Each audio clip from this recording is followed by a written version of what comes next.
विनेश कुमार। बहुत बहुत शुक्रिया जनाब आला। स्पीकर साहब, गुज़िश्ता दिनों सिंध के इलाके गौसपुर में वहाँ के कच्चे के डाकुओं ने हमारे एक मंदिर पर हमला करके उसमें तोड़फोड़ की, उस पर मार्टर गोले बरसाए हैं। जनाब आला, कुछ दिनों से सीमा हैदर का केस चल रहा है। सिंध के डाकुओं ने सिंध के हिंदुओं को धमकी दी है कि अगर आप लोग ने सीमा हैदर को बाजियाब ना करवाया तो आपके मंदिरों की ईंट से ईंट बजा दी जाएगी और आपको मजबूर किया जाएगा कि यहां से इंडिया हिजरत करके जाए।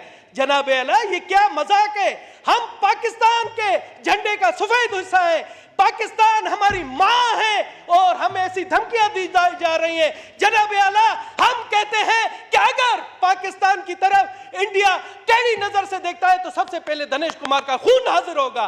मगर जनाब आला, ये क्या नाइंसाफी है कि दिल्ली हमें कच्चे के डाकू धमकी दे रहे हैं। मैं तो चाहता, मुझे खुशी होती कि मुश्ताक साहब ये पॉइंट उठाते जो कहते हैं वहां पर एक मियां मिट्टू है, वो डायरेक्ट धमकी दे रहा है कि जो हिंदू हैं, सिंध के हिंदू हैं, वो जाकर सीमा हैदर को बाजियाब कराए, वरना उनके लिए सिंध की धरती तंग कर दी जाएगी।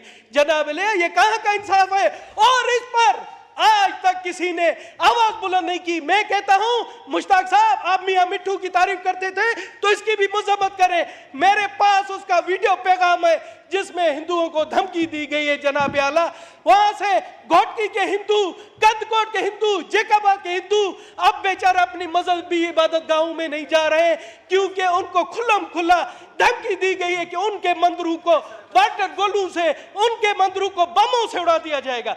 जनाब आला, यहां पर क्या हम पाकिस्तानी नहीं है? हमारा इस मुल्क पर हक नहीं है या हमने सीमा हैदर को भगाया था? मुझे बताएं। और अगर ये अंजू इधर आती है, सीमा हैदर आती है, ये तो उनके काम है, यहाँ के हिंदुओं का किसी की नहीं। हमने उस चीज की भी मजम्मत की थी। मगर जनाब आला, मुझे अफसोस होता है हमारी असेंबली में कि कोई हमारा साथ नहीं दे रहा है, इस वाक़े की मजम्मत नहीं कर रहा है। मैं चाहता हूं जनाब आला, आप रूलिंग दे, सिंध गवर्नमेंट को कहे कि इन लोगों को जिन्होंने वहां के हिंदुओं को धमकी दी है, जहां पर उन्होंने मजमूम हरकत की है, उनके खिलाफ कार्रवाई की जाए। बहुत बहुत शुक्रिया।